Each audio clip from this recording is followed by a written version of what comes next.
कलम कलम की ताकत सिर्फ शब्दों में ही बयां नहीं होती। समय आने पर तो यह बड़े बड़ों का सिर झुका देती है। मैं कलम की ताकत तब तक नहीं समझी थी जब तक मेरी मेहनत को इसने साकार नहीं किया। कलम का इस्तेमाल तो मैंने क्लास 2 से ही शुरू कर दिया था, परंतु उस वक्त मैंने कलम उठाते समय कभी नहीं सोचा था कि एक कलम की भी इतनी ताकत हो सकती है कि बड़े बड़े कार्यों को बिना युद्ध के शांतिपूर्ण तरीके से संपन्न कर सकती है। जैसे जैसे मैं बड़ी होती गई, थोड़ी समझ भी आने लगी। मैंने अनेक निबंध प्रतियोगिताओं में भाग लिया, जिसमें कई बार मैंने प्रतियोगिता में कुछ न कुछ स्थान प्राप्त जरूर किया। यह सिर्फ और सिर्फ मेरे कलम के सहयोग से ही हुआ।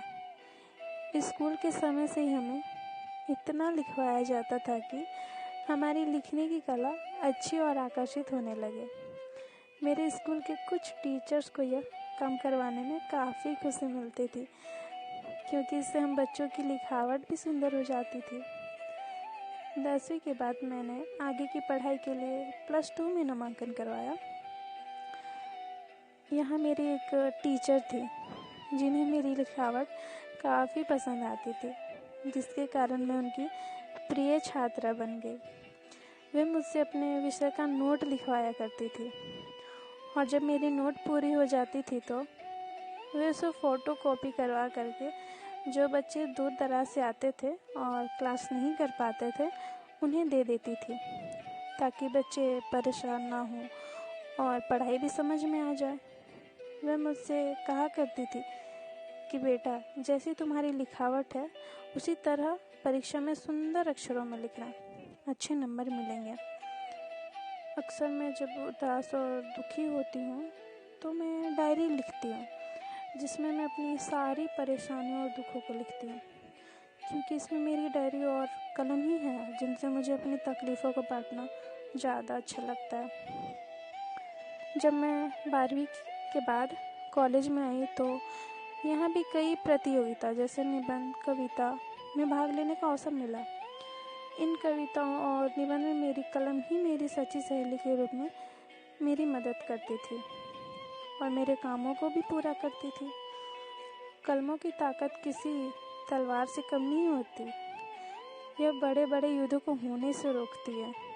ये समाज के दो वर्गों, दो देशों के बीच होने वाले मतभेदों को भी शांतिपूर्ण तरीके से निपटाती है।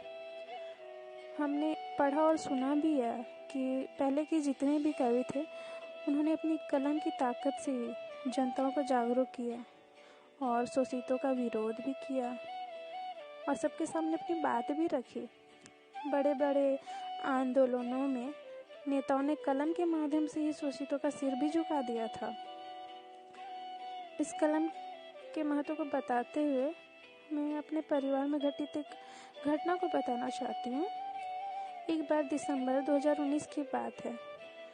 मैं एक प्रतियोगिता के लिए जो 10-12 दिनों का था, उसके लिए मैं उड़ीसा गई हुई थी। तब मेरे पिताजी बीमार थे और उसके कारण वे हॉस्पिटल में थे। उनके साथ मेरी मम्मी भी हॉस्पिटल में थी और घर पे सिर्फ मुझसे बड़ी वाली दीदी अकेली थी। उस रात मेरे घर पे एक चोर घुस गया था। दूसरे दिन जब आसपास के लोगों को पता चला तो सबने चोर को पीटा। उस चोर का कहना था कि मेरी दीदी ने उसे बुलाया था, और जब मेरी दीदी से ये पूछा गया तो वे कहती हैं कि मैं नहीं जानती ये कौन है और कहाँ से घर के अंदर आया। सभी बड़े बुजुर्गों ने एक बैठक की और चोर से पूरी बात पूछी। उस चोर ने बाद में अपनी गलती स्वीकार कर ली। सभी बड़े बुजुर्गों ने उस चोर से एक दरख्वास्त लिखवाया जिसमें उसने अपनी सारी गलतियों को माना था। इससे यह साबित होता है कि बड़ी से बड़ी बात को भी कलम द्वारा शांतिपूर्ण ढंग से संभाला जा सकता है। यदि दरख्वास्त नहीं लिखवाया गया होता तो शायद उस चोर पे केस दर्ज हो गया होता और उसकी इस गलती के कारण उसे कड़ी सज़ा भी मिलती, परंतु इस कलम की ताकत के कारण उसे सज़ा नहीं मिल पाई और सारे काम शांतिपूर्ण तरीके से निपट गया।